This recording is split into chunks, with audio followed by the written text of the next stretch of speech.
Halo terus selamat datang di channel Motomobi News. Banyak sekali penonton hari ini. Mitsubishi X-Force dapat 5 bintang NCAP. Wih, gila nggak sih? Mitsubishi Motors Corporation atau MMC mengumumkan bahwa Sport Utility Vehicle-nya atau SUV, kita bilang, telah sukses meraih peringkat bintang 5, coy. Wow, dalam uji ASEAN NCAP 2024. Nah, uji ASEAN NCAP sendiri merupakan penilaian kinerja keselamatan komprehensif untuk kendaraan baru di kawasan ASEAN. Jadi ASEAN NCAP ini melakukan uji tabrak yang menyeluruh untuk X-Force sesuai standar terbaru di NCAP global. Nah, detail hasil pengujian tersebut, X-Force diberikan nilai 34,89 poin untuk perlindungan keselamatan penumpang dewasa, 17,03 poin untuk perlindungan anak-anak, dan ini pastinya berkat konstruksi RIS yang digunakan untuk membuat sebuah mobil Mitsubishi termasuk X-Force. Terus ada 14,85 poin untuk fitur keselamatan standar yang ada di mobil seperti 6 airbag, autonomous emergency braking atau AEB, dan blind spot detection dan sebagainya. Dan diberikan juga nilai 12,39 poin untuk perlindungan terhadap pengendara motor. Nilai totalnya adalah 79,15 poin kalau di total semuanya. Dan ini setara dengan 5 bintang keselamatan.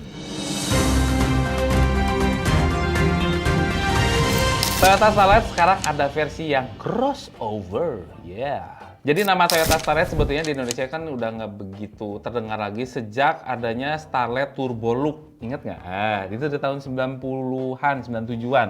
Nah, tapi kalau di luar sana masih ada nama Starlet, terutama di Afrika Selatan. Dan ternyata di India gitu ya, Toyota tuh pengen sampai nge-rebate Suzuki Baleno menjadi Toyota Starlet. Jadi basisnya ini adalah Suzuki Fronx. Gila. Crossover yang dibuat dan dipasarkan di India.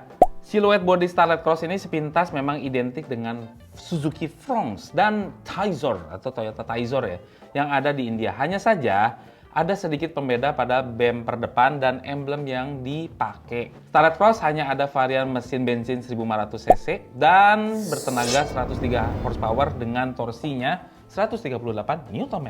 Transmisinya ada yang manual 5 speed, ada yang automatic 4 speed, dan penggeraknya itu adalah front wheel drive. Nah, beda sama Suzuki Fronx yang di India, itu punya mesin tuh cuman 3 silinder 1000 cc turbo, mild hybrid, dan ada pilihan satu lagi tuh, mesinnya 1200 cc yang dapat mengkonsumsi bensin atau CNG. Nah, Toyota Starlet Cross yang buatan Afrika Selatan ini itu dijual dengan harga 299.900 rand hingga 359.300 rand, atau kalau dirupiahkan menjadi 262 juta sampai 314 jutaan.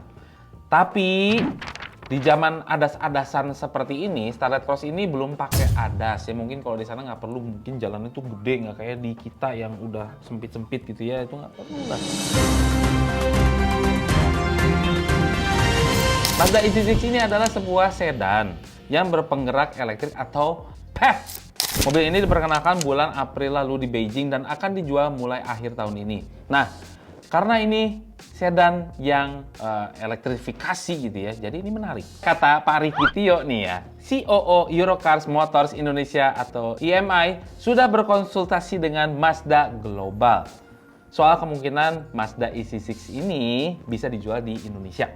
Tapi sebetulnya ini akan jadi hal menarik karena ini menjadi satu-satunya sedan yang mungkin berpenggerak PHEV gitu ya. Jadi Mazda EC6 itu merupakan mobil yang dikembangkan bersama antara Mazda dan Chang'an Automotive di Republik Rakyat Cina. Basisnya pakai platform EPA, buatannya Chang'an, tapi desain dan rasa berkendaranya itu dibuat sesuai dengan standar Mazda ya, you know lah standar Mazda. Lihat aja, bahasa desain kodonya lekoh banget di sini. Grillnya melebar ala Mazda manapun, dengan lampu LED ramping membuat fascia depannya terlihat dynamic. Panjangnya 4,9 meter, lebarnya 1,8 meteran, tingginya 1,4 meter, dan wheelbase-nya 2,9 meter. Ya ini wheelbase-nya bisa panjang gara-gara ada baterai di bawahnya biasanya. Yang tadi kan versi elektrik ya, jadi ini ada dua nih. Mazda EZ6 ini juga ada format PHEV atau hybrid. Nah yang kita kenal sekarang, hybrid itu penggerak utamanya adalah motor bensinnya, terus dibantu sama motor elektriknya supaya lebih irit. Cuman ini kebalik, ini mirip-mirip sama Nissan e-Power yang penggerak utamanya adalah elektrik, terus ngecas baterainya pakai mesin bensinnya. Yang unik di Mazda MZ-6 ini sebetulnya itu adalah mesin bensin yang dipakai untuk ngecas baterainya. Ya, pakai mesin rotari. Ini yang aneh. Jarak tempuh Mazda EZ6 yang elektrik ini itu sampai 600 km. Diukur dengan metode CLTC. Tapi versi hybridnya atau yang PHEV-nya itu bisa sampai 1000 km. Nah, di kabin ini desain Mazda kerasa betul seperti ini. Yes. Kisi-kisi AC-nya Mazda banget. Layar monitor di tengah dashboard ukurannya 14,6 inch dengan prosesor Snapdragon 8155. Layar ini jadi tempat untuk berbagai macam pengaturan, mulai dari AC sampai ADAS. Geely Galaxy E5. Ini adalah SUV baru dari raksasa otomotif yaitu Geely. Nih Geely ini itu memproduksi SUV baru, namanya adalah Geely Galaxy E5. Jadi Geely Galaxy E5 ini disiapkan untuk merambah pasar global menggunakan platform yang baru bernama GEA. GEA adalah platform turunan dari SEA yang digunakan juga oleh Volvo, Polestar, dan Smart. Lalu yang baru lagi adalah baterainya kini dikembangkan sendiri sama Geely. Namanya iGi Short Blade Battery. Kelebihannya selain ukurannya compact, baterai ini punya kepadatan energi senilai 192 Wh per kilogram. Ya, memang konsekuensinya pakai baterai LFP itu adalah kepadatan energinya yang kurang dibandingkan dengan lithium ion gitu. Makanya ini lumayan meningkat nih berarti kepadatan energinya. Jadi baterainya akan ditanamkan ke rangka GEA yang tadi. Jadi bukan cuma rangka yang terus dipasingin baterai, tapi memang rangka sama baterai jadi satu. Efeknya, kata Geely, mobil ini jadi punya distribusi bobot 50-50. Lebih merata. Nah itu kelebihannya. Yang lebih kaget lagi harganya Geely E5 ini saat diluncurkan di Tiongkok berkisar antara 15.760 US dollar sampai 20.800 US dollar, atau kalau dirupiahkan 250 jutaan sampai 335 jutaan. Ya, dimensi Galaxy E5 juga termasuk wajar untuk sebuah compact SUV. Panjangnya 4,6 meter, lebarnya 1,9, wheelbase-nya 2,7 meter. Sedikit lebih besar lah daripada Atok. Tapi ya, Geely E5 ini memiliki bobot yang lebih ringan, yaitu gara-gara si rangka sama baterainya jadi satu. Jadi 1615, sedangkan Atto ya 1750 kg, tergantung variannya. Geely Galaxy E5 ini punya tenaga 214 horsepower dengan torsi 320 Nm. Akselerasi 0-100-nya 6,9 detik. Terus Geely E5 ini ditawarkan dalam dua varian baterai, yaitu 49,52 kWh, jarak tempuhnya 440 km, atau yang long range-nya 60,22 kWh yang bisa sanggup menempuh jarak 530 km sekali ngecas. Terus ada satu inovasi Geely yang oke lah, ada flash. Handle pintunya dia modelnya flash yang tiba-tiba masuk gitu ya. Dan mereka ngeklaim kalau mekanismenya sudah disempurnakan dan akan bisa dioperasikan dalam kondisi cuaca apapun. Lebih dari itu, Geely juga mengatakan akan membagikan paten handle pintu ini untuk industri otomotif dunia.